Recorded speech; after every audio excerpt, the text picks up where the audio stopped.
What if the person you think you are is partly a story your mind has been telling you your entire life? Before we explore ego death, subscribe to Mental Fitness Zone for powerful ideas that can transform the way you understand your mind, your identity, and your life. Ego death sounds frightening, but it does not mean physically dying. It refers to a profound experience in which your ordinary sense of I, your identity, your attachments, and your mental boundaries temporarily become much less dominant. It can happen through deep meditation, intense contemplation, transformative experiences, or other altered states of consciousness. Your ego is not necessarily your enemy. In psychology, the sense of self helps you function, make decisions, maintain boundaries, and navigate society. The problem begins when you become completely identified with your ego. Your status, possessions, opinions, achievements, failures, reputation, or personal story. You stop saying, "I have this thought," and start believing, "This thought is who I am." Ego death challenges that identification by revealing that the self you defend so strongly may be more flexible and constructed than you previously realized. So how can you apply the wisdom of ego death without trying to destroy your personality? Start with observation. Watch your thoughts without immediately defending them. When someone criticizes you, notice the emotional reaction before responding. When you feel the need to prove that you are right, pause and ask, "What exactly am I protecting?" This simple practice creates psychological distance between you and your thoughts. You begin to understand that having an ego is different from being controlled by it. Another powerful application is learning to release your attachment to being right. Your mind naturally wants consistency, recognition, and validation. But growth often requires admitting that your previous understanding was incomplete. Practice saying, "I may be wrong," without experiencing it as a personal defeat. Changing your mind when evidence changes is not weakness. It is intellectual strength. Ego death, applied responsibly, teaches you that protecting your identity is less important than discovering the truth. You can also practice ego death through mindfulness and meditation. Sit quietly and observe sensations, emotions, memories, and thoughts as they appear and disappear. Instead of trying to control everything happening inside your mind, simply witness it. You may begin noticing something important. Thoughts change, emotions change, opinions change, and even your sense of identity changes over time. The observer does not need to fight every experience. This can create a deeper sense of psychological flexibility.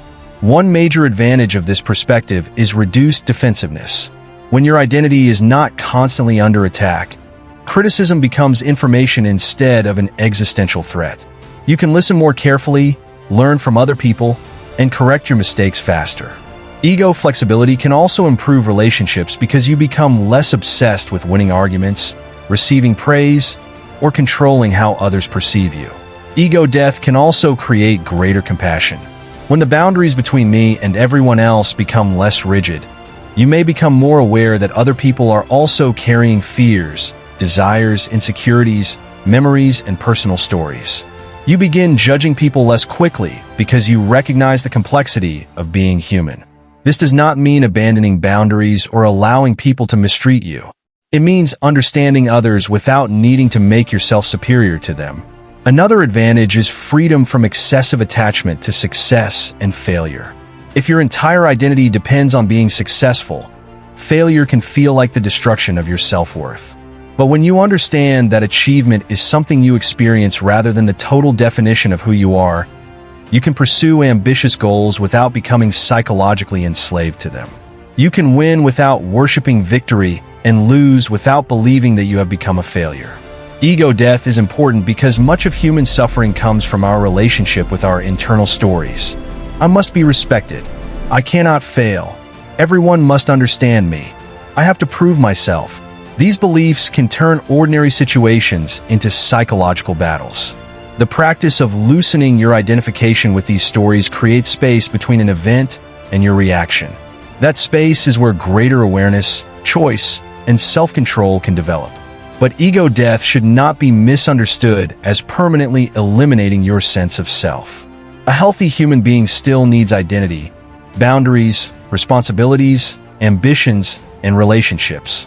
The goal is not to become nobody. The goal is to stop being imprisoned by a rigid idea of who you must be. Think of the ego as a tool rather than a master. Use your identity when you need it, but remember that you are capable of changing, learning, and becoming more than your current story. There is also an important caution. Intense experiences described as ego death can be psychologically overwhelming, particularly when associated with psychedelic substances, severe sleep deprivation, or other altered states. You do not need an extreme experience to gain the useful insight behind the concept.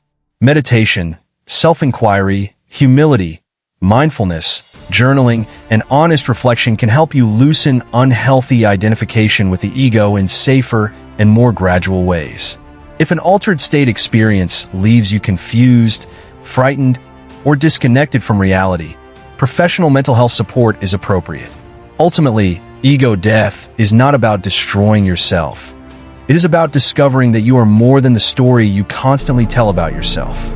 You can observe your thoughts without becoming them, experience emotions without being controlled by them, pursue success without worshiping it, and accept criticism without allowing it to destroy your identity. The less desperately you need to defend a fixed version of yourself, the more room you create for growth, wisdom, creativity, and genuine freedom. If this video gave you a new perspective on your mind, subscribe to Mental Fitness Zone and keep training the most powerful tool you will ever have, your mind.